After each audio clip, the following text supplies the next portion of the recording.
satisfaction, meaning that we are satisfied that our work up to and through step 5 is complete, thorough, that we know what we're doing. This isn't a matter of I don't know, I don't understand anymore. We're getting clear, we know what willingness is now. Beginning to find some humility. All this kind of stuff is going on, and we know it. It's not because somebody else is telling us we're honest. We're no longer asking other people to verify our honesty for us, all those kind of things. If we can answer to our satisfaction, we then look at step 6.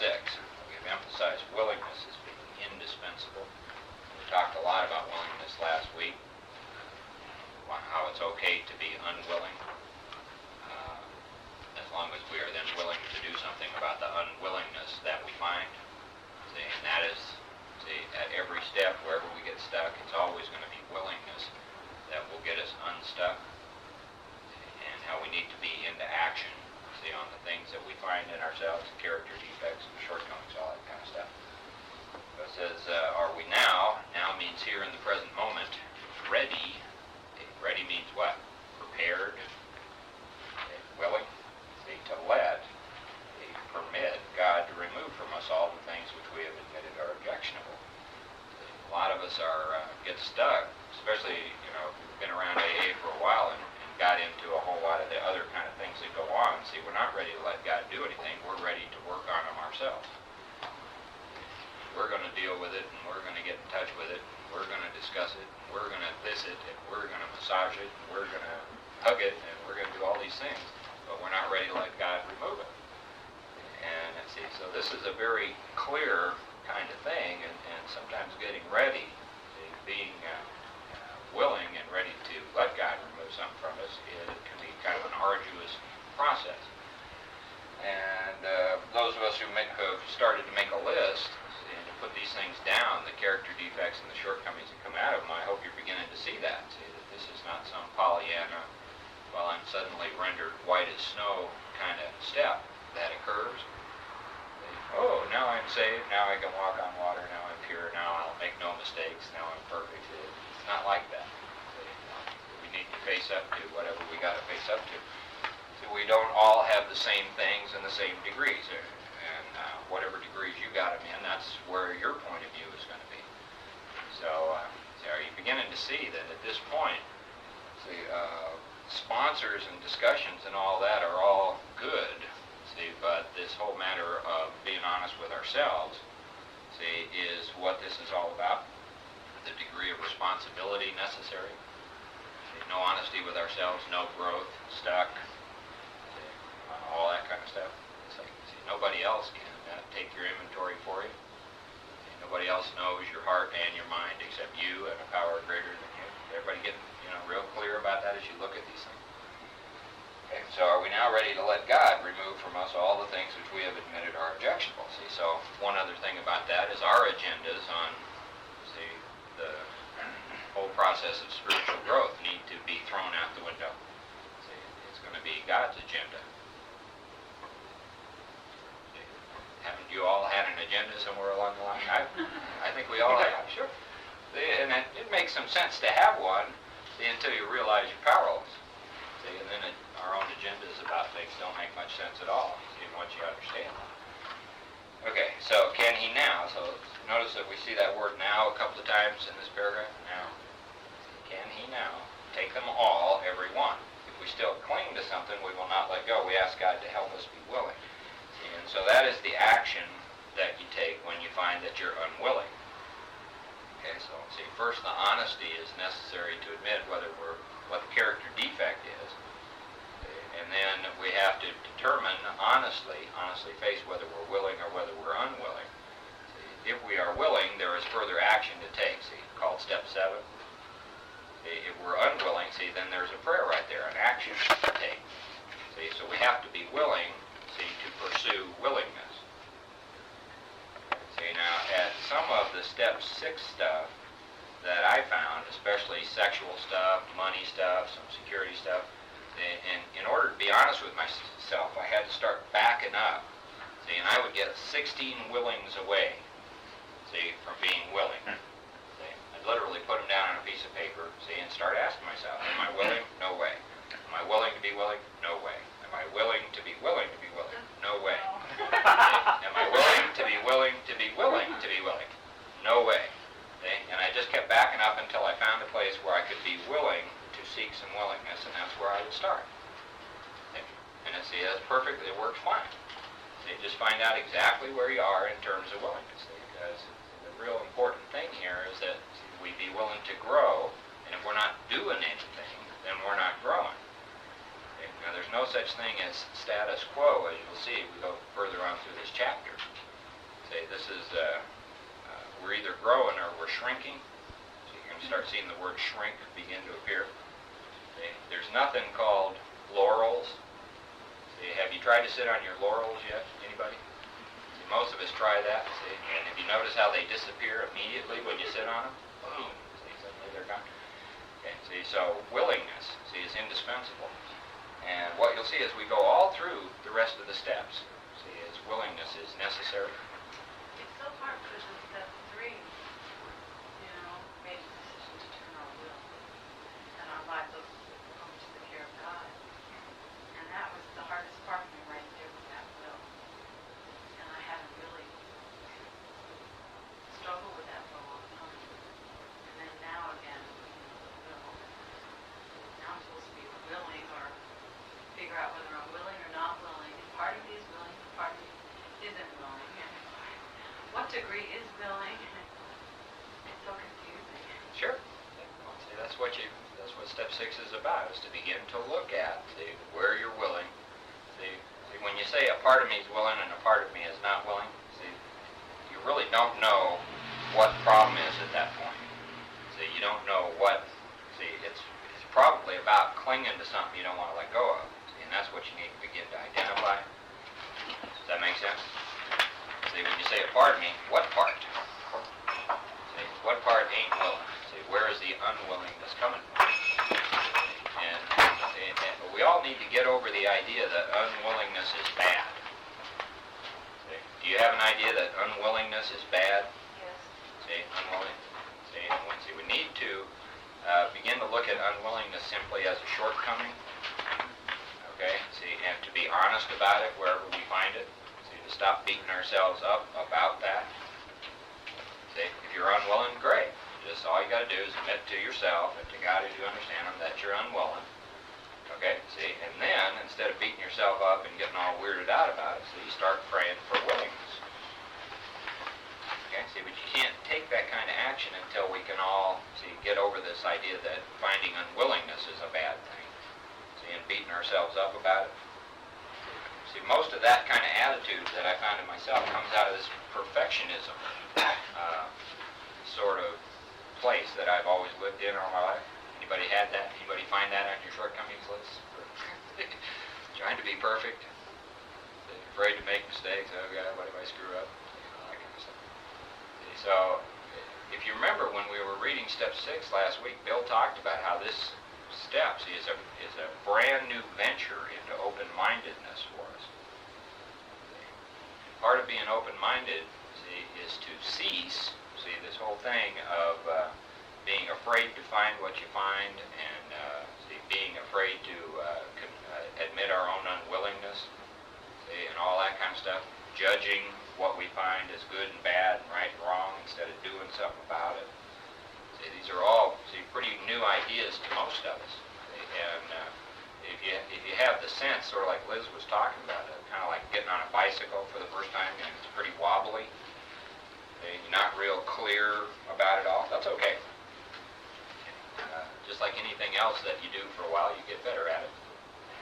As long as you put this stuff into practice. Remember, Bill talked about doing this repeatedly, on the character defects and the things that we find in ourselves. So, I just want everybody to, if you're suffering from, this hard on yourself in terms of judging yourself, just begin to look at that as a shortcoming. And see if you can be willing to ask God to remove that one maybe first. Okay? If you're somebody who beats yourself up a lot, see, for failing or not being perfect or good or anything. See if you can be willing to ask God to remove that one. See, immediately. See, and that'll give you a little room and a little freedom to maneuver down the rest of the steps here, and everything else will start making some more sense. There's nothing in here about perfection. Okay, this is all about, see, just being human, facing whatever we got to face, see, and then beginning simply to do something about it. Practice spiritual principles. Okay, now one of the things we did last week is say that we or some of us were going to put down steps, character defects and shortcomings on a piece of paper. Anybody do that? Okay. Now, anybody find anything you want to share? Did you learn anything that might be of service to anybody else?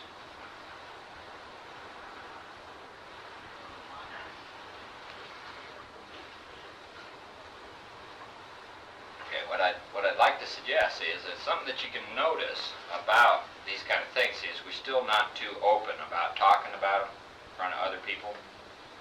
Okay, see, and you might ask yourself if that limits your freedom some. Okay, what you find, see, if you're still, in a place where it's not okay to talk about it in front of other folks, see, that's okay, but ask yourself, is that a limitation? Is that some bondage of self still operating in your life? See, so whatever you find on step 6, I'd like to really strongly suggest that you go over that with your sponsor or with somebody else program of Alcoholics Anonymous who knows what they're doing. Okay.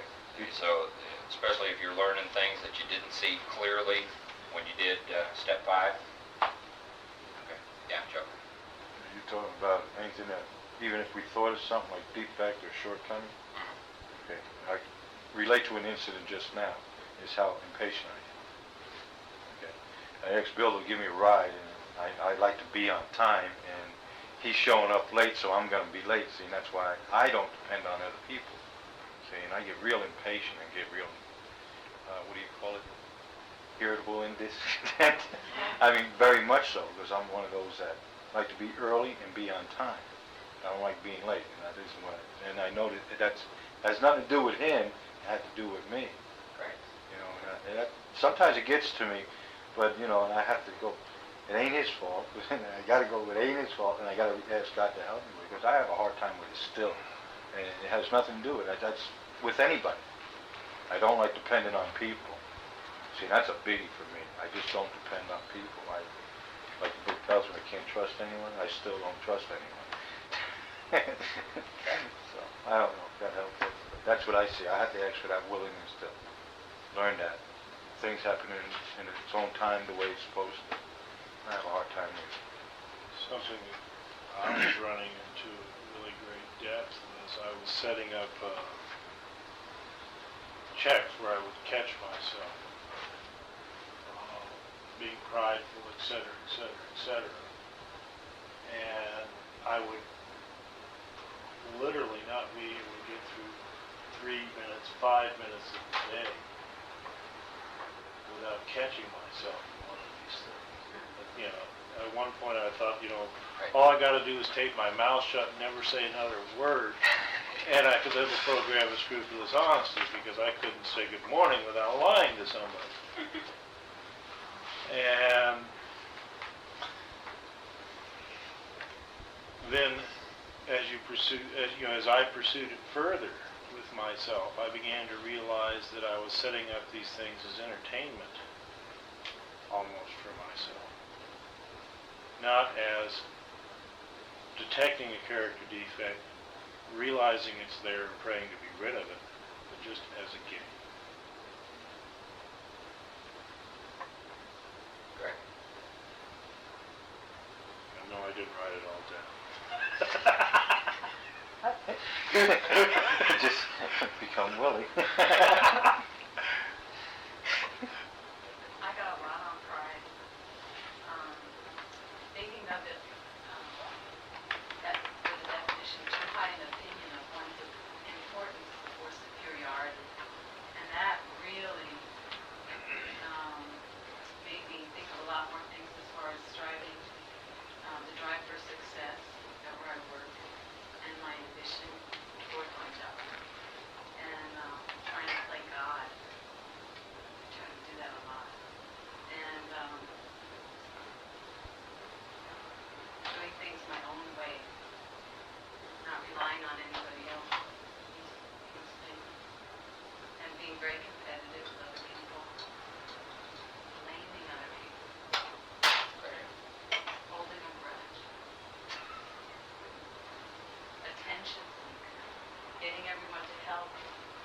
help me and do things for me. For me, bring that little sign for me. And very rebellious and non-conformist, that's also.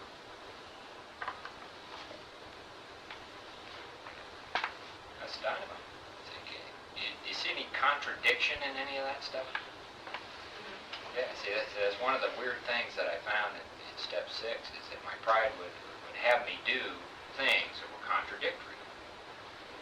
And see, I found a lot of contradictory kind of things that came out of all of the character defects. I had seen a lot of that on my 4th step when I did the fear inventory. I saw how many of those fears were contradictory. Fear of success, fear of failure, fear of this, fear of that. The fear of change, but fear of being bored and no change. All that various stuff, see, that goes on. And I really began to see why I've been so wishy-washy and indecisive and paralyzed a lot in my life. So, when stuff starts happening, here come all these contradictory things. People say, well, weigh the pros and the cons. I said, Jesus Christ. You got a tank on both sides. I never really understood that until I really began to look into these kind of things. I began to understand, what a shortcoming is, how character defect works, and all that kind of stuff. Well, it helps to see it under something, from many you can see it under other things. In doing the 5th step, I never, the pride thing didn't stick out that much as it did doing this. That's what you do the 5th step with me. And when we wrote down those shortcomings last week on the side of pride, it really caused me a lot of grief, seeing some things that I hadn't seen before. Quite funny. But the idea of not listening is, I know it's always been a problem for me, but I never saw it as connected with pride. And I realized before I used to think I didn't listen, or I would fill in people's sentences for them or interrupt them because I thought I was on the same wavelength with it, and that made me feel really good, like our minds are meshing and this is really neat having a high-powered conversation. When in fact, I'm just literally finishing their thinking in that respect, that they have their own thoughts and probably going to say something different than I think they're going to say. So, although I've been trying to learn to be a better listener all my life and not talk so much, I never saw it quite so clearly as one thing does.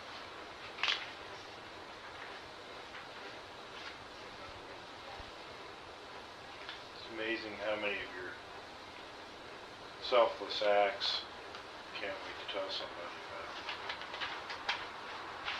How many of your selfless acts you can't wait to tell somebody about.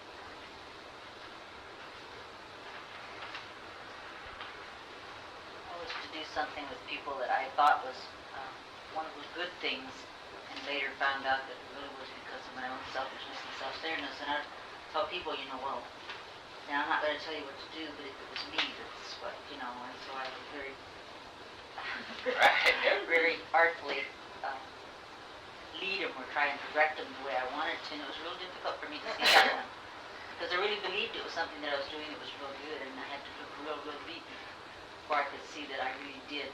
I wanted a payback for all that, for all of that good advice and all of that nice type of person that I thought I was. Under the character defect of lust, I think I have exhibited everything that you can possibly imagine. Just stealing and cheating and, and all of it was for and that was what the basis of it was. But I didn't want to think that was the kind of person I was. And I was. I had jealousy, which is something I would never admit even to myself. I mean, just, put me to a place where I was almost homicidal before I could finally really get in touch with just what was going on and own that and then, be willing to do something about that. And like you say, sometimes I was afraid if I prayed about that, that I'd end up celibate for the rest of my life. And I wasn't sure that I was ready to do that yet. So it was really, I struggle with it some days too today, but it's not like as painful as it used to. When when Liz was talking, I was thinking of, usually when character defect, when I keep exhibiting it enough and it causes me enough pain, then I become a little bit more willing. You know, when my lying gets me in enough trouble, when my whatever gets me in enough trouble, then I become a little bit more willing. I wish I could become more willing before I have to go through all that stuff, but maybe I remember now today to pray more often than I used to before. Before I used to just let experience beat me up before I became willing enough. And then I wouldn't own a lot of those things. You know, I'd say, well, I could see them real easily, everybody, but I could never see them myself. And then I found out that if I saw them in myself, I might have to do something about it. That's even worse. Then I'd have to really work. But again, I always thought it was me that had to do it all. I never really, even though I knew God had something to do with all that, I thought the character defects was something I had to handle, because that was my part. So it's a lot easier for me today because I know that I can't do it by myself. But they're painlessly, I'll tell you. Is everybody hopefully beginning to get the sense that these steps can take some of the pressure off of you? That you really can rely on God, and that real results and change can come about based simply on your willingness and your honesty, and asking God for the power to do whatever needs to be done in practice. Real results can happen.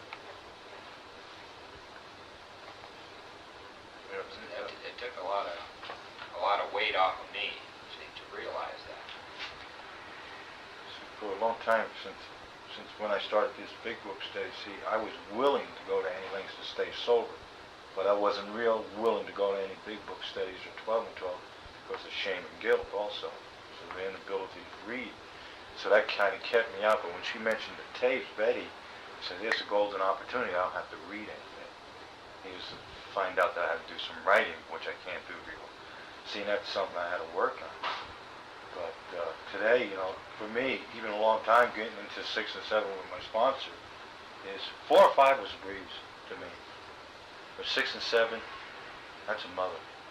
Because now I got to look at really who I am. That's just bringing a lot of stuff to the surface, the defects, characters, shortcomings, and all my crap that I lived in. Now I got to work on changing all that. And that's what's hard about 6 and 7 for me. It's getting real. Getting really into the program, really letting God handle it, no matter what happens here. It's not as bad as it used to be, but it's got a lot better. Okay. My experience with most people that I work with is that, hi Shirley. Building the foundation, steps 1 through 5, makes it possible for us to start taking this kind of a look. See, at step 6, see that the kind of stuff we're talking about in this meeting, it very seldom comes up on people's gift steps. We're more dealing with resentments and selfishness and all the various junk. See, that's got the windshield covered over, so you get your windshield clean. See, and suddenly you can see what road you're really on. You go, whoa, this is what's really here. You say it doesn't normally come up with this stuff? Generally not. Oh, I thought it was supposed to. Not this kind of stuff.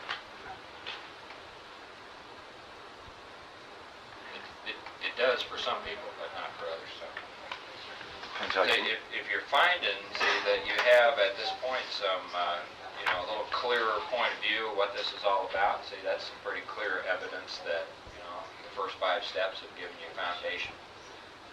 If you're not running like hell, that's some pretty clear evidence. That something's going on here. Most of us have been running from this stuff all, talk about it intellectually, but to actually look and go, boom, this is me, this is where I'm coming from. That's just one other thing, part of the change in attitude for most of us is that we stop worrying so much about where we're going, being a lot more careful about where we're coming from, which is this stuff. One more thing is that you'll see as we go through now the remainder of the into action steps, how all of this ties together. Step 6 and step 7 and step 8 and step 9 have a lot to do with 6 and 7. See, and 10, 11, and 12 have a whole lot to do with those. It's all about grasping things, and you'll see them now. They're going to begin to repeat things over and over and over as we go through the remainder of the book. Just like there were threads that they beat on all the way through the first half of the book. See, there are some things that are going to start occurring here in chapter 6 and go through all the remainder of the chapters over and over and over and over again. Just some simple things that they want to make clear, see, which are the foundation of the whole thing. Starting with, see, if we can answer to our satisfaction, which is honesty, see, and willingness is indispensable.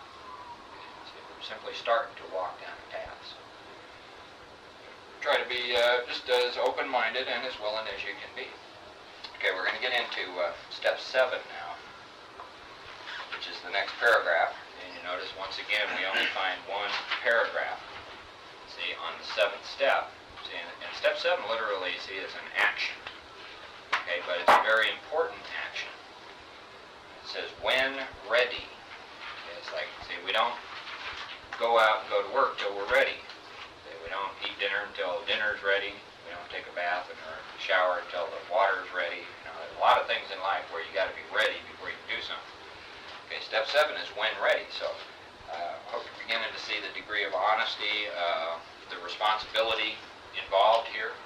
Okay, it says when ready we say. So once again, see, say means what? Speak. Remember step 3? Taking the prayer, voicing it without reservation. So preferably with somebody at step 3. This one there's no instruction saying to do it with somebody, see, but I would strongly suggest that you do it with your sponsor or whoever you're working with. Okay, so when ready we say something like this. Okay, my Creator. Everybody's pretty clear about your concept of God at this point. Does anybody find that your ideas about God are changing as a result of doing step 1 through 5? Beginning to happen? Okay, good. Okay, I. Who's the I? See, is this the same I that made the offer in step 3? No. Hopefully not, right? See, hopefully with a little change of some openness, a foundation of willingness, honesty, humility, see all that. Hopefully this I, see, has done steps 1 through 5. See, is now ready to do step 7. So it's taking an honest look. See, that's the I at this point. See, I am now. What does now mean? Now, present moment, willing. All right, now here you are. See, saying this prayer to who? See, what if you're lying? See, what if you never really became ready? See, what if you never really honestly examined willingness? What if you never really looked at your character defects, have no real understanding what they are, what the shortcomings are? What good is this prayer going to do? Just a lot of words there. Just, our Father who art in heaven, hallowed be thy name. Don't mean shit. Keep coming back, it works.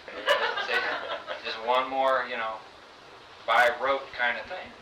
Okay, see, the words in the prayers in the book mean something. See, very specific. So, who's the, see, you know what God is, who's the I, and hopefully this I is a little different from the I that on page 63 that took the 3rd step. See, this I has grown a little. Okay, I am now willing, see, that you should have how much? Do you mean it? See, do you mean it? That's a heavy word. Yeah. See, what are the next 3 words? All of me. Good and bad. Good and bad. Not just the bad, not just the good. See? All of it. See? Do you mean it? See, that's where you got to be honest with yourself. See, doesn't this sound a hell of a lot like step 3? See, in a little more boom kind of form. Okay, so either we are willing or we're not. See, we're either ready or we're not ready. All means all. Good and bad means good and bad. Okay, it means exactly what it says. Okay, I pray, and this is a prayer, so it's called 7-step prayer, if you're not familiar with that, that you, see, now remove. What does remove mean? To take away, to get rid of. See, from me, every single defective character which stands in the way of my usefulness to you and my fellows. Okay, now think just for a minute about if you have your 6-step list here, take a look at it. Just pick it up and take a look at it. The defects and the shortcomings that you've begun to observe in yourself. See, and ask yourself, will these things, see, get in the way of me, see, being of service to other people in Alcoholics Anonymous? See, will they get in the way of me being of service in my family and relationships, marriages? See, will they get in the way of me in my relationships with my kids? See, will they get in the way of me being a productive, of service, kind of spiritually awakened person in the marketplace wherever you do your job? See, will they get in the way of service while you're driving down the road? See, or when you're in the supermarket? See, are these things going to literally stand in the way, see, of you, see, if you're really seeking, see, to bring yourself to a point where you're of maximum service to God and the people about you? See, will they stop you from doing that? See, and for how long? That's what we all need to be, really clear about. See, we're asking God, see, to remove from me every single defect of character which stands in the way of my usefulness to you and my fellows. Now, that's a pretty heavy-duty prayer, isn't it? Okay, see, now remember, unwillingness is bad? No. Unwillingness is okay. See, so if you find that you got some unwillingness, you can still do the 7th step. See, even with whatever unwillingness you find. See, because the unwillingness is what you'll be asking God to remove at this point on those particular things. See, but the matter of being honest with yourself and with God as you understand Him, see, is very important. See, in terms of, see, this is, almost every newcomer walks into AA, and reads the steps and then, hits their knees or does whatever they do and starts asking God to remove their character defects. See, without a clue as to, what they are, what any of this is about. Okay, see, this is, we're trying to do things from a position of knowing what we're doing here. See, not a position of wishful thinking and ignorance. Does that make, is that pretty clear? Not like we normally do? Yeah. Not like I normally ran my whole life, okay? Michael. Yeah. I thought, like on character defects, and I thought, and this is the way it worked out for me, was that they just kind of reared their ugly heads at various points in my life, and then I had to address them. And that's kind of an ongoing process. That's continuous. That, something will happen, whether it be pride or lust or greed or something like that in a specific form. And either I allow this situation, I pray for God's will, and it was right after my 5th step. And it would have been convenient for me to go ahead with what was expected, what I had always done. And I didn't, So, what I'm saying is, the way it was explained to me was that character defects, I wasn't to pick and choose. That I was to just learn from them and deal with them as I go through my regular life.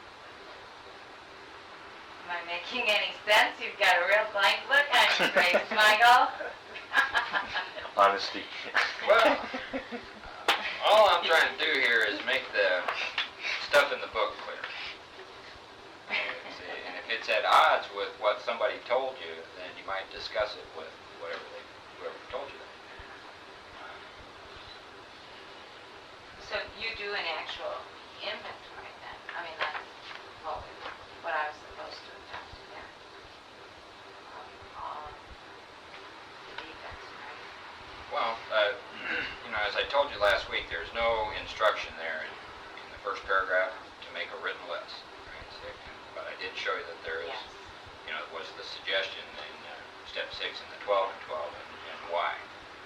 Okay, so, and see, what I found in my own experience and with most people I work with is this promotes a lot of spiritual growth in a hurry and makes everything clearer, see, to people. See, but you certainly do not have to do it. No list I there, wasn't. right? Isn't that much easier once, this idea of writing it down really makes it takes a whole lot of the guesswork out of it. Because I know I waited till he hit me in the face, and that's where all the pain came from. You know, I just figured all I had to do was sit back and eventually it would get taken care of, and when I go like this, I'd always see it back here. Then I'd have to deal with it, you know, however best I could, and got to the 7-step prayer. But I think being able to write it down, my gosh, you know, it's like, first of all, I was willing to admit there was something going on, but I didn't necessarily want it to be with me. You know, because then that meant I had to do something, you know, and that used to piss me off because I was tired of that, you know. I remember crying to somebody about how terrible it was to have to grow up, and she said, it's all that fighting you're doing, you know. And I really was. I was fighting everything. I didn't want to say that that was me. So I think this writing down is an excellent idea to kind of at least get in touch with, yeah, that's me, I see myself in that, instead of just waiting till you're walking down the street and something comes up, slaps you in the face, and you say, wait a minute, you know, now what is this? And then you have to go to someone and say, why do I keep doing this, you know? It's like you said, it just speeds up the process a little bit. Instead of it taking years, you might be able to start doing that. I think where I had trouble with the 7-step prayers, that I thought if I said that, then I never had to deal with it again. Like I never had to deal with, you know, lust again, or jealousy again, or greed again, or selfishness, or whatever it was that came up. And that's not the way it worked for me. You know, I wish it was just that simple to say. And it would just automatically be removed from me, and I never would have to deal with it again. But I think it really helps to write it. I mean, I wish I'd have known this a few years ago, you know.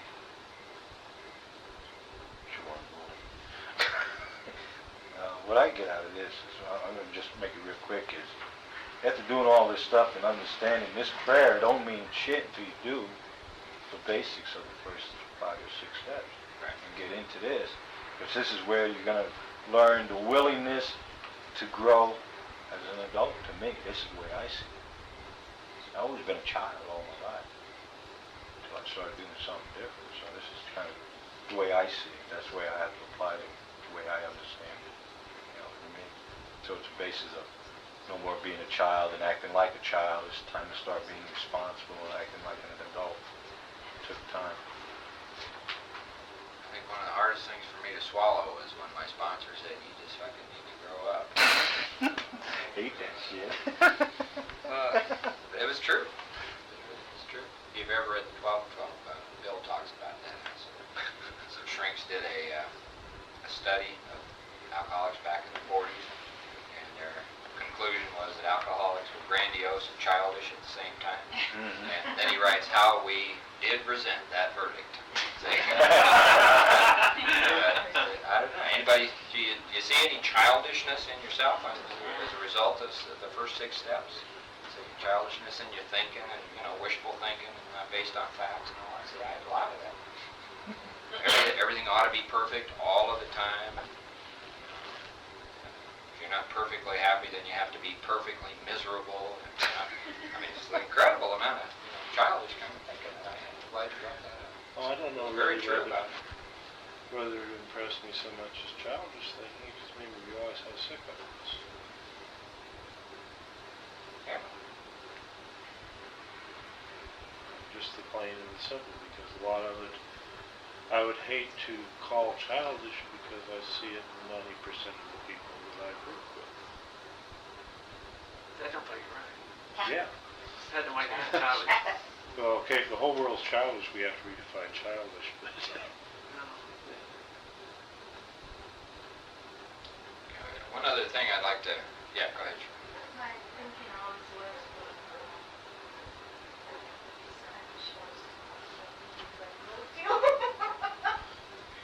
my thinking was always I would get somebody to say, you know,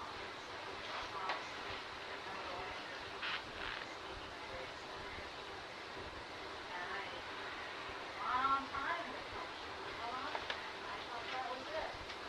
I'm grateful that that's the number one thing that got taken care of.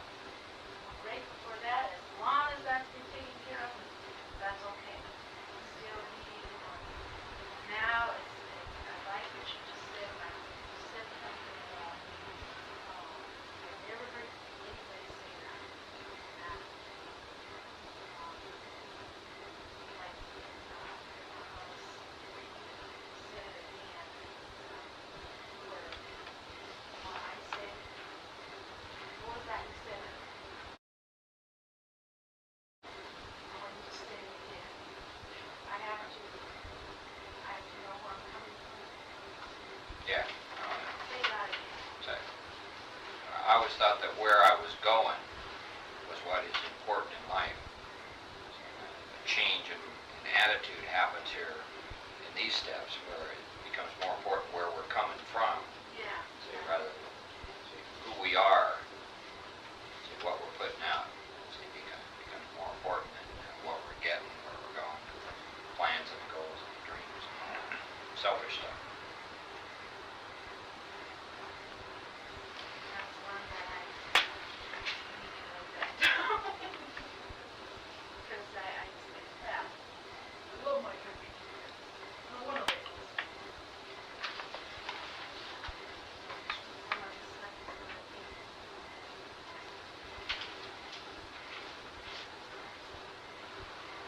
Can't hear you.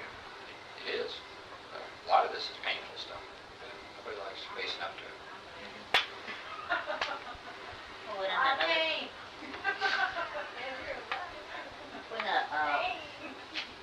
a block to the 7-step prayer is just how willing am I, do I want to be useful to others too? Because that means I got to give up a lot of time, you know. I remember saying the 7-step prayer and just I forgot about the good, so I would say just take away the bad, you know. Because that's really what's bothering me right now, and I don't want to do it anymore. And then, it stands in the way of my, I don't remember saying that too often, the 7-step prayer, it stands in the way of my usefulness to you and to my fellows. I say it now, but I didn't used to before because I was so busy trying to take care of me that I really, I guess selfishly thought I didn't have time for anybody else, you know, and I needed to, I just didn't make that connection or just wouldn't.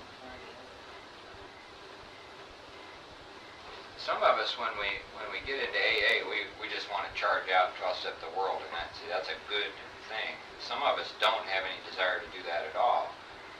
If you're finding, see, that you're somebody without much desire, see, to be of some service, see, and to work with others in AA, see, you might start to view that as a shortcoming, see, and a pretty serious one. Okay. Something to start taking a look at, be honest with yourself about it. It's, don't beat yourself up about it, but if it's something that you're beginning to be aware of, see, it's good to be aware of it, and then something really does need to be done about it. So it can be pretty serious in terms of being recovered or unrecovered. I had a habit of running around telling people how busy I was, and so then people would say, well, we can't call on you because you're busy. And then I found out I really wasn't busy, that was totally dishonest. I just said that so that nobody would call on me to do a lot of things I didn't want to do in the first place. You know? Sure. So I try not to tell them, oh, I'm so busy now. Something that I found out is that one of the reasons, perhaps the main reason why I had stopped being willing to be of service to anybody was that I didn't have anything to offer, and I knew it. I didn't know what I was doing, and so I had to cop to that, face that. It was one of my shortcomings. My pride was really on the line, and fear and all kinds of stuff was up to be looked at on that one. See, and then what I saw is I'm going to have to learn. I don't know, fact. See, I need to learn, fact. I'm willing or I'm not willing, facts. See, and then the evidence was, see, I started doing it. See, so you might find yourself in that kind of a position. See, and if you begin to look, see, at the freedom that step 6 and 7 will give you, if you can start to look at unsolvable problems in your life in terms of character defects and shortcomings, instead of in terms of right and wrong, good and bad, I'm a bitch, I'm an asshole, I'm this, I'm that, I'm so stupid. See, all the judgments that we put on ourselves. See, even some serious stuff. I remember that they talked on page 58 about grave mental and emotional disorders. See, that don't seem to respond in an alcoholic to medicine and psychiatry and normal approach to treatment. See, you might start looking at those as character defects and shortcomings. Start to look at stuff like paranoia and deep-seated fears and depressions and whatever you got, if you got that, see, in terms of character defects. If you have found no solution for it, you might be very amazed at the kind of results you get from taking that kind of point of view and relying on God. I think I've told you all that I was diagnosed as severely depressed and with an anxiety neurosis, severe. Not responded to anything at all for many years. God did something about it.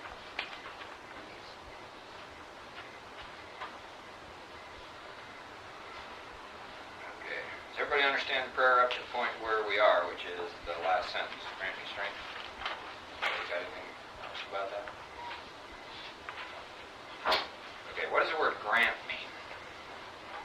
Give. Wow. Give. Think better. Yeah, it's a freely given thing, see, without any strings. Give or receive, wouldn't it be? Yeah, well, it's like, remember Spanish land grants? Mhm. You know, boom, here, this is yours. Okay, see, so we're asking, see, God to grant us something, to freely give us something. Then what are we asking for? His house. Strength. Grant me what? And what? All right, now, ask yourself, where have you gotten your strength up until the time you started working the steps? What have you relied on for strength in your life God. up until then? Up until Fear. then, my Huh? fear, Fear, yeah, okay. Self-will. Fear, frustration, right. What? self-will. Right. Pain. Pain, sure. You hear this kind of discussion in AA meetings all the time, in therapy groups all over the place about how fear is healthy and a good motivator. What are people, when we use fear and anger as motivations, what are we doing? We're getting strength from those things. See? And I got my strength from my fear, my anger. If I could overpower you with it, see, then I could draw strength off of your fear of me. See? My ability to intellectually bully people and emotionally bully people, see, gave me strength. Verbally. Verbal stuff, my pride, just the way I'd sit and think about me and the decisions I'd make about me and what a cool guy I was and how I knew what that would give me strength to go out and see. So start looking, from where you have drawn your strength in life.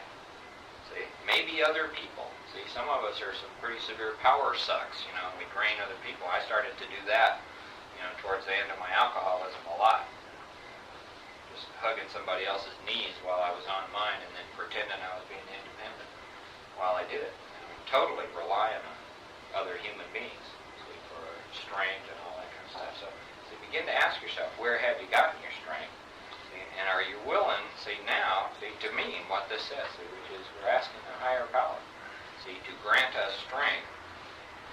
At this point to continue on down the path, we got some big actions to take in terms of willingness and amends that need to be made. Okay, so you begin to look at how steps 6 and 7, are this enormous kind of thing that is supposed to happen in us before we do step 8. In terms of character defects, shortcomings, who we're going to rely on, what our purpose is here. All kinds of stuff is supposed to be going on. Before the alcoholic sets out to make a list of his amends and to start making them. Can you begin to see that? Pretty specific prayer, but a lot in it. So, grant me strength as I go out from here. Now, where's here for you? Where you live. To do what? Your bidding. When I was new in AA, I thought God was supposed to help me be selfish safely. That was the way I saw it. I just do it without getting drunk. People used to tell me, AA people, some with many years, say, you can do anything you want as long as you don't drink. Perfectly okay.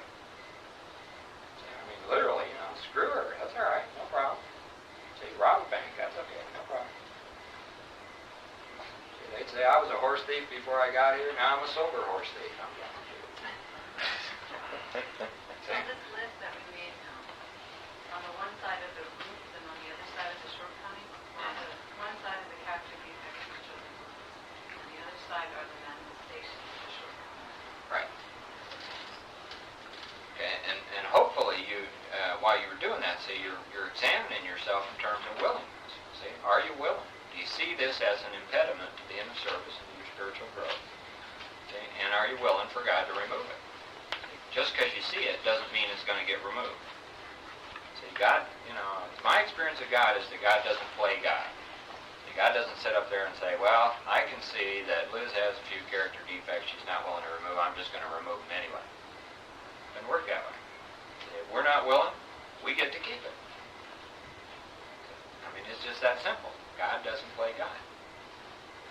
So if I'm kidding myself about my willingness, then I'm going to be in a world of hurt. Does that make sense?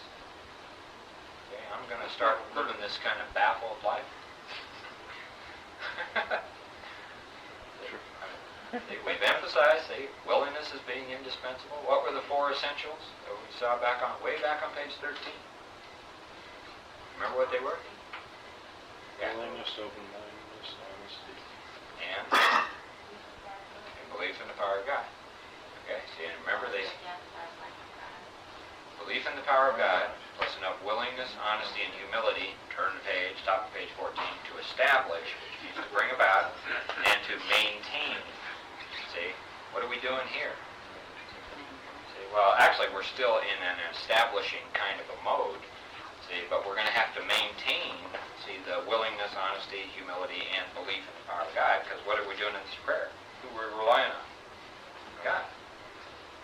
See, as a matter of fact, what we're doing here is up in the ante. We're shoving all the chips on the table here at step 7, aren't we? So you may have had a few in reserve up to this point.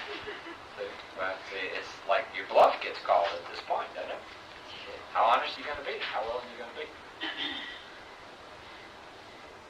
Okay, so grant me strength as I go out from here to do your bidding, see, not my bidding. What's the last word? Amen. Whatever the hell amen means. Alright, so we have then completed step 7. Okay, so step 7 is pretty useless without step 6. Step 6 doesn't seem to me can be done without step 5, 4, 3, 2, and 1 in that order. Does that make some sense to everybody? The foundation of the whole business was those first 5 steps. So it now allows us to be kind of honest. Alright, so see, once again, just want to emphasize that perfection is not what's required. See, honesty and willingness are, see, the really essential things here.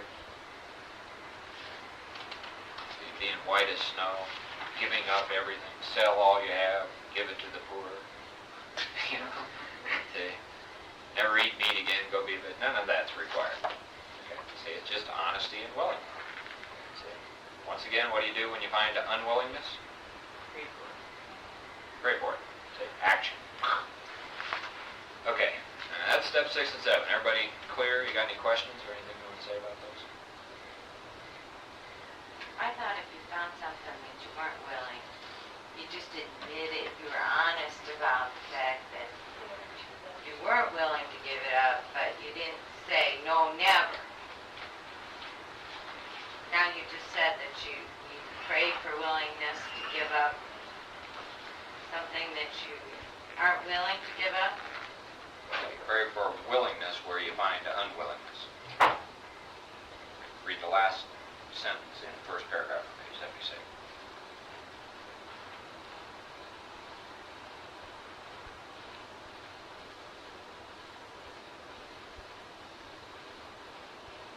None of us are perfectly willing. Okay, see, the problem we get into is that we do nothing. Right? And whenever we do nothing, we start backsliding. See, and shit starts to happen. Okay, see, so there are actually 2 actions. Remember, this is the into action chapter. See, so one is to take an honest look, find a character defect, see, be willing to have God remove it, and do something about it. See, the other is to take the same honest look, find the character defect, and be honest with yourself as I'm not willing. Okay, now there's action you take on that. Okay, see, so either way, you have taken some action along spiritual lines. And as long as you're willing to go that far, see, you're okay. No problem. Spiritual growth is occurring. Nothing says that you got to be perfectly willing to have your life be perfect. Because that's not. Chances are it ain't going to happen in this lifetime. There is no bottom, in other words. You continue running into your character defects and praying for their removal for the rest of your life. Well, that's what mostly the 12 and 12 says, and I'm still doing it. I've been doing this for 8 years. I still run into my character defects, and I'm still Isn't that part of asking our God to human remove nature, them. though? Isn't that And that's the way it is. But you mean new understanding of character, new, like what Diane was saying before, many of us have been told in the program to, just as things come down the road, use God to deal with it. Rather than having looked at it ahead of time and been as thorough as we could. Aren't you saying you see new aspects of character defects, or is it the same character defects you keep looking at? Well, it's the same thing in different ways. That's a good question. Because I get confused about when it says face and be rid of. I see some things that was absolutely true, but some things are not that way. Yeah, well, there's a lot of them that you will be rid of immediately, and some that you won't, but you will be rid of some of the grosser aspects of it. That's Hopefully you find balance. The bad, okay. The subtle ones maybe hang around. let's say this is it's like a basket. I don't draw very well, but let's say this is supposed to be a basket with a small thing, and there are these, whatever you call them, that go this way. Okay, now, see, some of these things they start at the top and they go down this far, and some of them go down this far, and some of them go down all the way to the bottom, sort of like that. Okay, so you start doing your inventory, see, and working the steps, see, and you're going to find some things, see, you'll hit them. It's like you're going on this path, and these things are the character defects and the shortcomings. Okay, so you might hit something here, see, at this point, some major thing in your life caused, a resentment you had with your mom or whatever the hell that, it was. You're doing your fourth and fifth step, you're going along. Boom, you see that, see, and literally it gets removed. And you don't have a problem with that anymore. And so you're continuing on down the path, and see, maybe somewhere down here, see, this thing happens called mom. Boom, see, and you go, whoa, I thought that was removed. See, but then you take a look at it and you see it ain't the same thing that you saw up there. This is something else, see, literally from a different point of view. And the more you look at it, the more you'll see that you never could have gotten here if this hadn't happened, and then all of that Yeah, right. hadn't happened. That's what And now this is possible. Right. That's what what's Okay. happening to me now. Okay? And then you might see, and then you might have another mom down here. Okay? See? I'm in the middle now. Okay, see, it's possible. See, and some things that were up here, you may never see again. Yeah. Maybe gone. Okay, see, it just depends on what you got, and, it's not the same for everybody, but if you're running into that, don't beat yourself up about it. Because you really do face and be rid of that, but it's not, see, this is not all of it. Okay, see, and there might be no way for you to see all of it at all, see, and then you gotta go do all this, and then you get down here and you go, shit, I thought I had dealt with that. See, you dealt with that, but not with that, but it's the same person. Okay. Let me, See, my aunt is off the shelf now. What, My aunt is off the shelf. She's not sitting on the shelf. She was my maid of honor at the wedding. And one of my friends said to me, I was gonna go up and say, gee, Aunt Mary, I'm so glad you're off the shelf. see, what I found out is what you're saying there. See, I have those things keep occurring. What I found out is that I asked them to remove it at that time, and I don't think about if it's going to crop up again because, my memory of my mom, every once in a while it crops up because I miss her in my life. I never got to know. And that's a heavy deal to deal with even at 47. So what I asked is I asked God to help me with that. And it's easier now than it was before. Man, I go insane before. So I just find that what it's just actually doing is the ones that are removed, and the ones that keep coming back is some stuff that I'll never forget. The emptiness that's going to be probably the rest of my life. That I just have to let God help me with it when it gets to that point again to remove that defect. To me, right now, that's where I've been most of my life. Because I had a hard time with that. I still have a hard time when I hear people in their moms in a meeting is like, in the beginning I used to get real angry and I'd say, yeah, you ought to be glad you got one, when they used to badmouth them. And I tell them why. See, I don't have to do that anymore. So that's my problem. And I learned to just accept it that I'm never going to have a mom in my life. I'm never going to know what it is like to grow up with a mom. I gotta face reality. I'll never know. Because what I need to do is try to help my kids, that, whatever. It's a hard issue for me. I could get in more detail, but I won't. Learn some more. See, some of the stuff is very painful to deal with. Do you think sometimes, Mike, that as you deal with it again and again, it becomes a little bit more cunning and devious and a little bit, you have to deal with it at a deeper level maybe, something that you weren't hardly aware of the first time you went around with it. Yeah.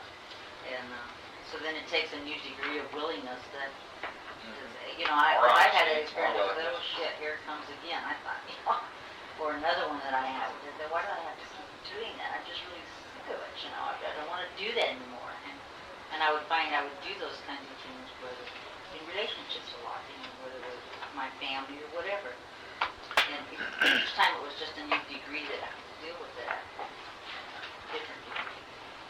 One note of caution about this thing, and that is, see, if you may find yourself hitting the same thing over and over and over again. See, at which case, that'll tell you your house didn't get clean on whatever thing was to begin with. See, if you're going around, and you hit something and, you can see it's a different point of view, and you're honest with yourself, that won't be a problem. But if you find something that, resentment or something that keeps popping up over and over, and it's the same thing, not from a different point of view, not any other point of view, just the same thing over and over again, that'll give you a pretty clear indication that you're hanging on to a resentment, didn't get removed, something's wrong, something got missed on your fifth step, something like that. So just be aware of those too, because there's a lot of, the paradoxical, cunning, baffling, powerful, all that sort of stuff that goes on with this. Something that, Honesty, willingness, rely on God, and those things will make themselves clear to you.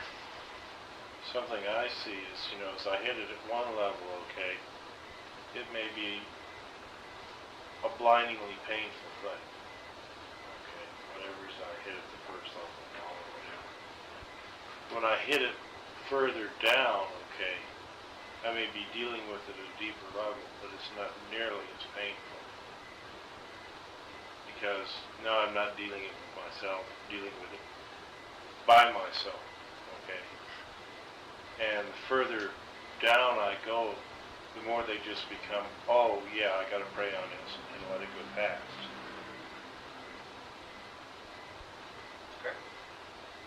Rather than, well, let's scratch the program, go out and get drunk.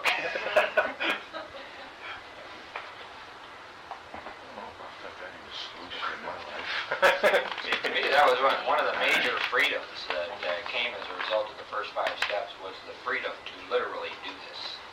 To really get in there and do some serious house cleaning in terms of steps 6 and 7 and 8 and 9. Without doing, like Dave said, having to run and hide, get drunk, justify and rationalize and all that kind of stuff. Really did begin to grasp that I could rely on God and that this was doable as long as I was willing and honest. It's pretty neat. When I was looking at it as some of the rewards that are coming from the program, could you imagine trying to do a 4-step and you were still drinking? Yes. I've seen a few done. I've seen a couple done on speed, and quite a few done on alcohol. Like the guy said, some of my best prayers is when I was drunker. You bet. Oh God, get me out of this one. Yeah. Yeah. Take a break and we'll get to step 8. Seems like a winner. Smoke time. Copy this thing down on a piece of paper.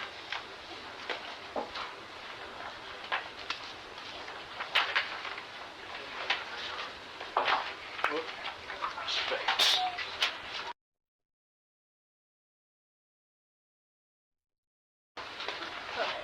Gotta do some writing. Yeah, that's Oh, I was gonna mention something to you, Joe. Here. Okay. You don't have to do any writing. Why? Wait, then. Do some recording. I don't have any copies of these. No, I mean, and then record what you want. Deal with it. Yeah, that's what I do. I know. Okay. I don't know. But I need to start learning how to do something. Except we can't read that. Is this a checklist? This is gonna be for the 8-step list. Here, Daniel? I got one more here somewhere.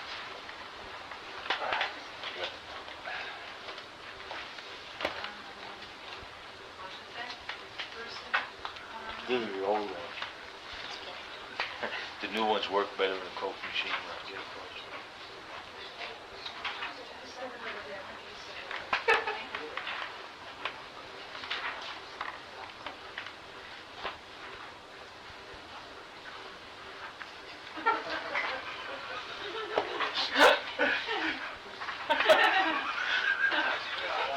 Another one of Dave and Jim. It's funny, don't you?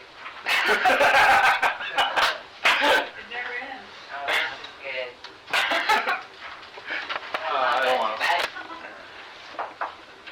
Okay, step 6 and 7 are to prepare us and to give us the things that, especially the strength and the willingness that we need to now go out and clean up the things that we began to identify in our 4th and 5th step as the harm that we have done to other human beings because of our selfishness, self-centeredness, dishonesty, and our fears running on self-will. Okay, so middle of page 76, it says now. See, notice how that word now, see, it keeps popping up here. Seen it about 5 times already on this page. Now, now, now, now, now. See, when? Now, now, now, now, now. Okay, so now we need more what? Action. So the assumption there is that we took some action on step 6 and 7. Okay, we took an honest look at our character defects and our shortcomings. See that we know where we're willing and where we're not. And we've asked God to remove, see what we are willing. We understand that it's going to get in the way of our service. See, take one more look at your step 6 list, if you would, okay, and ask yourself, see if those things on that list are going to get in the way of you making amends. Pretty clear? See, do you see it? So, can you see how step 6 and step 7 are pretty necessary before any kind of, real willingness and real understanding of amends can begin to happen for us? Okay, so now we need more action, without which we find that faith without works is dead. Okay? Now, see, the works, a lot of people I know in AA think the works have to do with hugging people and going to meetings and da-da-da-da-da. See, and that's all good. See, but that ain't the works that the book talks about. See, we're talking about a clear-cut course of action, see, that we are on. See, and the steps 8 and 9 are a major part of the house cleaning that needs to be done. And what you'll see when we get over to the bottom of page 77 is that they tell us that until these amends are done, nothing worthwhile in life can be accomplished. See, it's futile. See, you run out and become a United States Senator and you're going to end up drunk and lose everything. So, see, this is really important stuff. So, faith without works is dead, but the works are specific, see, that need to be done. Okay, so let's look at steps 8 and 9. Isn't that a cheery kind of sentence? Let's look at steps 8 and 9. Oh, yeah, right. Okay, we have a list of all persons we have harmed, and to whom we are willing to make amends. Now, we made it when we took inventory. All right, so let's go back and look at where we did that. So if you go back to page 67, the middle paragraph. The discussion here is column 4, in the resentment inventory. It says, referring to our list again, putting out of our minds the wrongs others had done, we resolutely looked for our own mistakes. Where had we been selfish, dishonest, self-seeking, and frightened?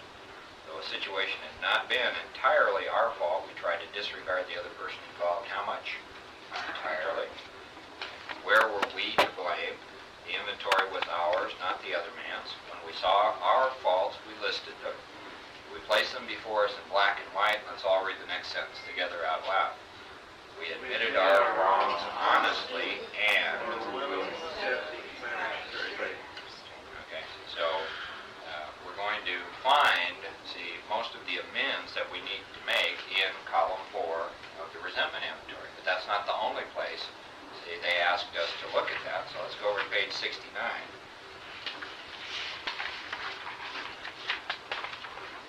Go down to the last paragraph where it says, whatever our ideal turns out to be. And what kind of ideal are they talking about here? See, in terms of sex, sexuality, and relationships. Whatever our ideal turns out to be, we must be, what's the next word?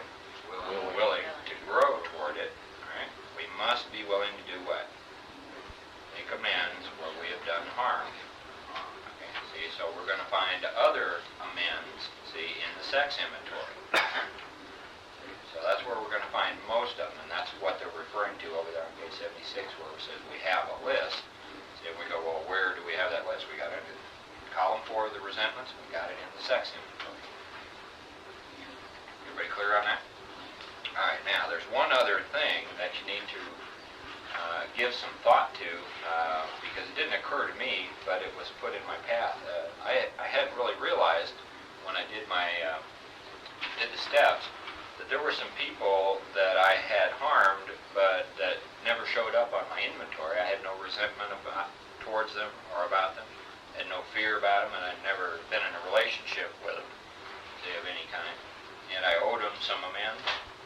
See, so you might have some of those kind of people, and you might need to look, see, a little further in your life past, see, your 4th step to see if that's true.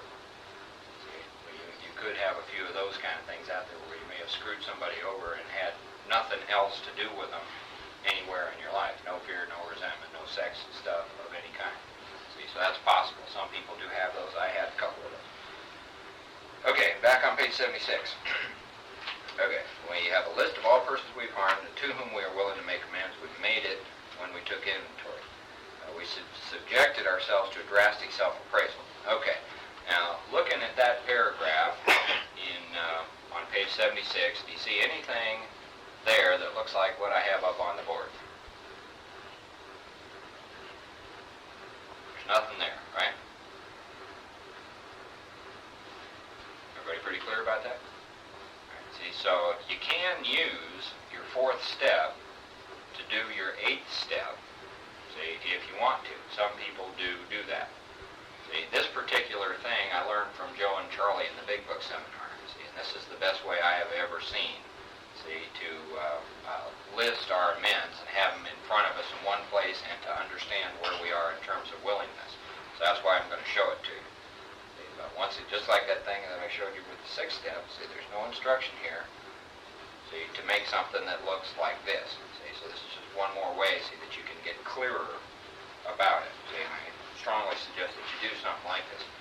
Okay, see, so what you do is make a thing that has 6 columns on it. The first column is the person. The second column has 2 things in it, which is the harm I did them and the amend I owe them. See, and now I know who the person is, what the harm is, and what the amend is. Okay, and I'm going to list all of those, see, and then I'm going to go back through it because the step tells me that I make a list of all people I've harmed. See, and what's the second half of the 8th step? You don't remember, go back and look, page 59. And became willing, see, to make amends. See, we have emphasized that willingness is what? Indispensable. All right, now, see, just in the same sense that it's not likely we're going to be 100% willing to have all of our character defects and shortcomings removed, it isn't likely that we're going to be 100% willing, see, to make all of our amends. See, we probably still have 1 or 2 where we're saying to ourselves, that son of a bitch needs to die. See, he doesn't need an amend from me. Okay, see, so if you got some of those, that's okay. This is a way to take a look at it. All right, so how do you do this? You just draw a thing that looks like that. You go through your 4th column and your sex inventory, and let's say you got a guy named Phil over here, and the harm is stole $25. See, or some amount of money, whatever it is. What is the amend I need to make? I need to ask myself that. See, well, pretty obvious that I need to repay the money. I need to admit my fault here. I may owe this guy an apology, but there are circumstances where that isn't always the case. So I certainly need to repay the money. I certainly need to admit what I did, face up to that, look this guy in the eye, pay him the dough, see, and I may or may not need to apologize, but these are things that you need to look at and see what is the amend that I owe this guy. Okay, see this, once again, we're not trying to write War and Peace here, we're simply trying to extract, see, some information from what we've already done, see, and put it all in one place, see, so that as we, see, go about doing our 8th and 9th step, we can keep track, we can see exactly where we are, see, at all times. Okay, we're not living in some kind of la-la land about it, so you have it all in front of you, you just cross them off as you get them made. Okay, so you go through your inventory and so you put the person, the harm, and the amend that needs to be made. See, if you're not sure what the amend is, make a little question mark there, so you have to talk to your sponsor or whoever you're working with, see, about what goes on, see, what needs to happen. See, sometimes we are not clear what amend we need to make.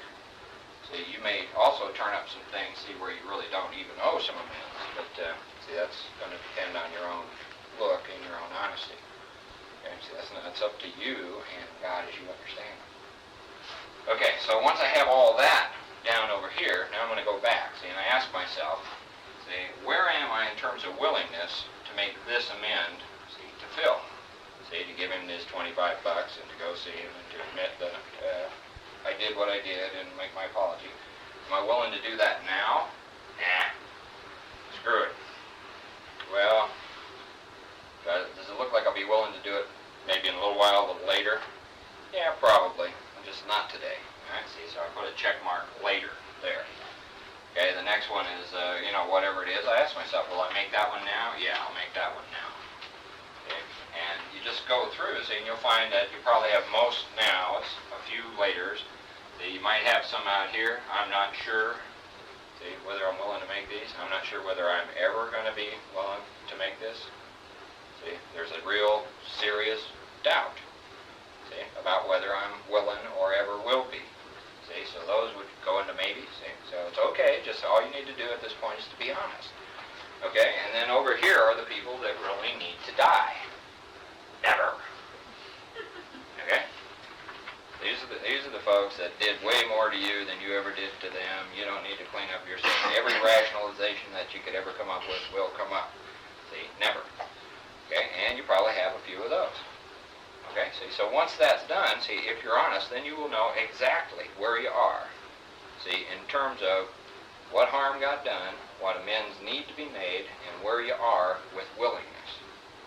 Okay, and then you can clearly see what to do. Where would you start? The now column. See, you could start doing step 9 on all the ones you're willing to do. Okay, what do you do about the unwillings? What's the action? Pray for willingness.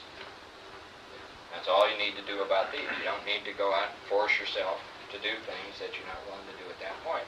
See, but you can be into action on these, which will probably be most of them. Okay, and over here, see, this is where, once again, we start to pray for the willingness, see, to be willing to do it now. See how simple that is? And once you have all that down on paper, so you're real clear, see, where you are in terms of what amends need to be made, what haven't been made, where you're willing, where you're not willing. Okay, everybody got it? All right, any questions? Yes? Yeah, you said you may or may not owe an apology.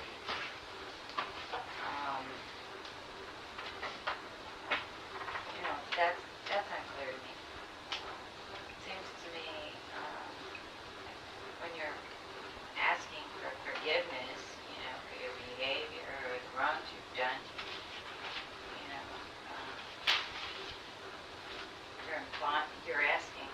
you're making an apology. Unless not all of us, I didn't steal a lot. I don't have real simple, real concrete physical things that I have to look at. Such as that. Mine are more in the ambiguous social relationships. Collisions in my life, So,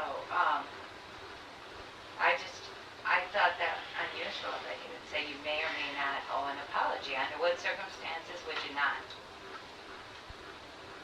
Well, there could be any number of circumstances. Tell you what, make the list, and if you come up with any you're not clear on, I'll go.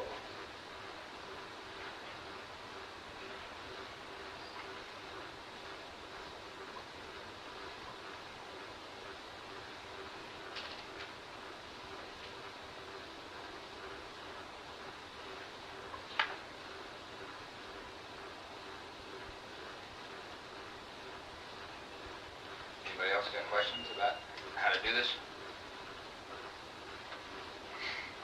Anybody not want to do it? How would you handle something that I ran out on the bill of a store that was like a Lerner's or that type of store, way back in California. And I just never paid it. And years later, I find myself in the program, and the store has since closed and dissolved, what I was on the book. I found a way to do it, but how would you? Well, there are a lot of different ways to handle things like that, all of which would start with realizing honestly facing whether an amend is makeable or unmakeable. Yeah. See, there are some debts that can't be paid because the people are dead, the companies are out of business, all that kind of stuff. Okay. See, the real thing with all amends has to do with willingness. And at the point where you're totally willing, then what you can do is ask God, however you understand God, for direction about this. See, sometimes there's absolutely nothing to do. And I've seen that kind of stuff happen a lot. See, some other times I've seen people take money that they owed over here, which was unpayable, see, and give it to some homeless guy or the church or a charity or that kind of stuff. But the book makes it pretty clear that you can't make rules about any of this kind of stuff. Most of us find that we have some unmakeable amends. For example, see, I owed my mom amends for a lot of stuff that I had done to her over the years. And, besides going and talking to her, see, and doing the direct verbal thing, see, which took an hour or whatever, and then was just kind of an ongoing thing. See, that didn't cover it. See, I really owed her some amends. Now, she's sitting there drinking. See, she got really no interest in sobering up, AA, God. She doesn't want me to mow her lawn. Nothing. There's literally nothing else I can do except be honest with her. Okay, see, but it didn't clean it up for me. See, I knew that I owed some amends for stuff that I'd done. So I started praying about it, and what happened was that people, just like my mom, women, see, started coming my way, see, in Alcoholics Anonymous. And I had many, many opportunities to be of service to folks, just like my mom. And it was very clear to me, see, that I was getting to make the amends that I knew I needed to make to her, but couldn't, say, to these other people. And that's just been an ongoing thing, see, ever since I took my inventory. See, my relationship with my mom is cleaned up, cool, works great, and I don't have any shit about it. So, people used to talk about amends when I was doing AA, and they would say, you don't need to make them, write a letter to the dead. It's just all kinds of stuff, see, which didn't cover it. See, I knew it didn't cover it. I needed to do something. See, and what I discovered was that the promise is that God will provide what we need. See, and what I needed in terms of a number of my amends, my mom, my grandmother, see, a few other things, it was the opportunity to make these amends that I couldn't make directly to those people. See, and folks were sent my way in and out of Alcoholics Anonymous to be of service to them. And I knew it. See, I was clear about it. Wish or dream or hope. So if you wondered about that, see, this is about relying on God and the promises God will give you whatever you need to get it all cleaned up. Okay. That helped me with one that I need to make, I can't make because I don't know how to locate it. Yeah, cool. So all these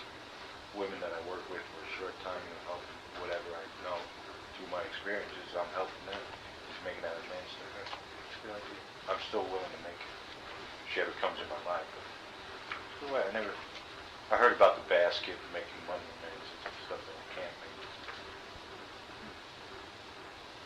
We're talking about people that you hurt, that you don't have any resentment towards them, that you need to make an amends to. Is that someone like, say, a parent of somebody who were involved, like somebody who were drinking drugs and you hurt their parents by taking their child or their son?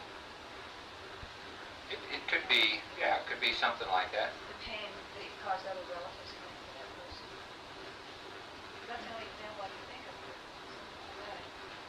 Well, I can tell you a very specific one. When I moved up to Sacramento, I got a phone call from an old high school friend named Barbara, and she was married to one of my best drinking buddies in high school. And over the years, I had had some contact with her. Not a lot, but not infrequent either. And she was a very intelligent lady with a college degree, and Roger went off. He stopped drinking when we were in our late teens, and he got a master's degree, and they got married, went off, and raised 3 kids, and they named one of their kids after me. And over the years, Barbara watched me go down the drain. And she was always wondering, when I was going to get my shit together. She was always asking me about, how come you're not working? Do you feel a need to do that? Are you productive? She was always like trying to figure out what's wrong with this guy. You used to be so da-da-da-da-da back in high school and in those days, see, and you're not that way anymore. And I would give her, a typical alcoholic song and dance about writing a book, spiritual searches. See, what I was drunk. And I'd lied to her, see, all the way along. See, and I didn't have any resentment for her or for Roger. I wasn't afraid of him. I wasn't married to him. None of that. They were just some friends over the years. See, and so I was, at the point that she had called, I hadn't talked to her in 3 years. So I had, the last time I talked to her, I was still drunk. This was about 3 years later, about 1985. And she had, made about 8 phone calls through the family and friends and all this, and finds me up at my cousin's in Sacramento. Hey, how you doing? And I started telling her, well, I finally went to Alcoholics Anonymous and I sobered up. And as I started to tell her these things and what I was doing, which was working with all kinds of people in AA, it suddenly occurred to me that this lady really needed to hear, see, what was wrong with me. See, I had baffled her and her husband, see, and caused them quite a bit of concern and worry, see, all during that time. And I had never realized it, see, and I didn't realize until, she called me and I started telling her, see, what was going on. So I laid out the whole 9 yards, that I was a sick alcoholic, see, and most of what I told you all during those years was dishonest, see, a lot of it was just outright lies. I was covering up my drinking, but I really didn't even understand what was wrong with me in those days. Like, I couldn't have no way to explain it to you or to anybody else. And I just laid it all out, and she went, oh, great. See, and I could see, boom, see, it cleared up a cloud, see, that had been like hovering in her life, see, for quite a long time. See, and I was able to tell her all about Alcoholics Anonymous, what I was doing. She says, you're still not working? I go, no, I'm not working, but I'm well employed. She goes, oh, well, that's really cool. I hope you do, da-da-da-da-da. And she hung up, see, and boom, it cleaned the whole deal up. See, and I had never even been aware that I owed him that amount. See, I didn't apologize, see, for what had gone on. I just told her the truth. See, and she's like, yeah, great, cool. So, there are a lot of those kind of things that happen. You may find some, see, on your 4th step and in your own experience, where you may need to help somebody understand what was going on.